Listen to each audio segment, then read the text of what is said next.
Hai GKTT, tidak terasa kita sudah masuk di bulan Maret di tahun ini. Dan saya percaya masih banyak hal yang besar yang Tuhan sediakan untuk setiap kita sepanjang tahun ini. Nah, secara khusus di bulan ini kita akan belajar bagaimana setiap kita menjadi rumah doa. Katakan rumah doa. Saudara yang terkasih, Matius 21 ayat 13 ini perkataan Tuhan Yesus ketika dia masuk ke dalam bait Allah. Dia berkata, rumahku akan disebut rumah doa.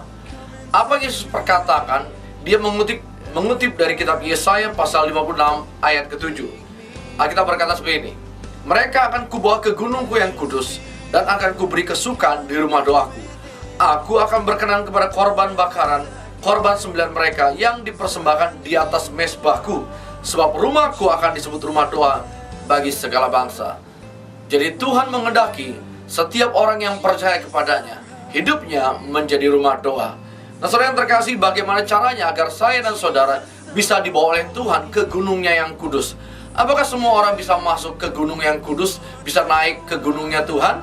Kita berkata dari Mazmur 15 ayat pertama sampai kelima, dikatakan seperti ini, Tuhan, siapa yang boleh menumpang dalam kemahmu?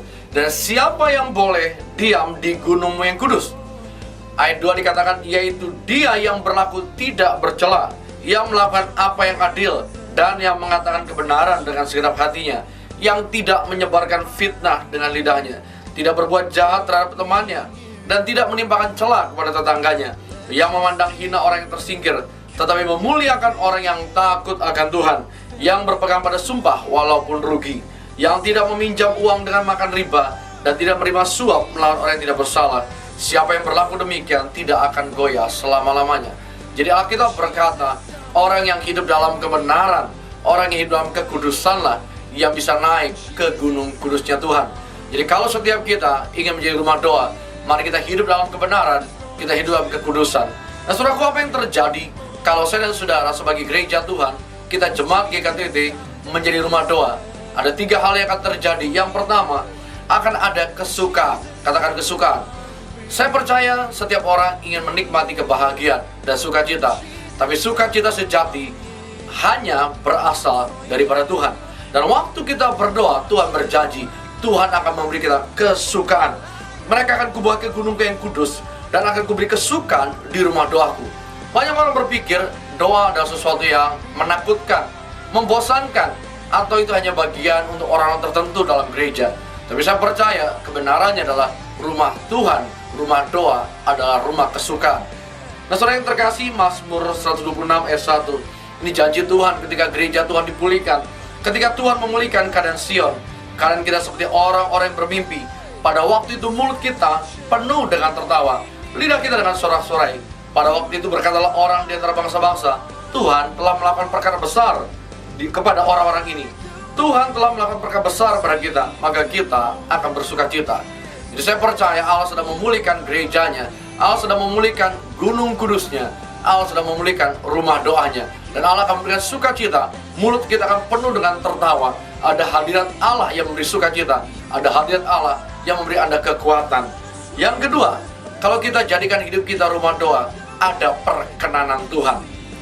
Yesaya 56 ayat 7b dikatakan, aku berkenan kepada korban-korban bakaran dan korban-korban sembelihan yang dipersembahkan di atas mezbahku. Akan ada perkenanan Tuhan untuk apa yang saya dan saudara berikan kepada Tuhan. Kalau Tuhan berkenan, maka percayalah sesuatu yang besar terjadi. Daud dapat perkenanan Tuhan, maka dia dipilih jadi orang yang diurapi Tuhan. Dia jadi raja yang sangat berhasil. Yesus, anak Allah yang jadi manusia, dia dapat perkenanan Bapaknya. Itu sebabnya pelayannya sangat diberkati. Bagaimana dengan Yusuf, Daniel, Ratu Esther? Orang-orang dalam Alkitab adalah orang-orang yang dapat perkenanan Tuhan. Ketika saya dan saudara mendapat favor atau perkenanan Tuhan, maka kita akan melihat hidup kita sangat luar biasa. Nah, yang ketiga, saudaraku, kalau kita jadi rumah doa, kita berjanji bahwa dia akan menarik bangsa-bangsa. Saudaraku, menarik banyak jiwa adalah dampak ketika kita jadi rumah doa. Di Yesaya 56 ayat 7c dikatakan, rumahku akan disebut rumah doa bagi segala bangsa. Saya percaya komsel-komsel akan mengambil terobosan, pekerjaan usaha, pelayan kita akan mulai breakthrough waktu kita menjadi rumah doa. Dan orang-orang akan datang ke tempat ini, ke tempat Bapak Saudara beribadah, ke tempat Anda komsel. Kenapa? Karena kita jadi rumah doa. Saya menantang Saudara, di bulan Maret ini, saya memulai doa puasa 40 hari. Dan kalau sudah tergerak, kalau sudah rindu melihat terobosan terjadi, mari, ini bukan paksaan, tapi ini sebuah kehormatan. Tuhan janjikan ada sukacita, Tuhan janjikan ada favor atau perkenanan, dan Tuhan janjikan bangsa-bangsa akan datang ke dalam hidup kita, ke dalam gereja ini, waktu kita mulai berdoa. Tuhan memberkati, jadilah rumah doa.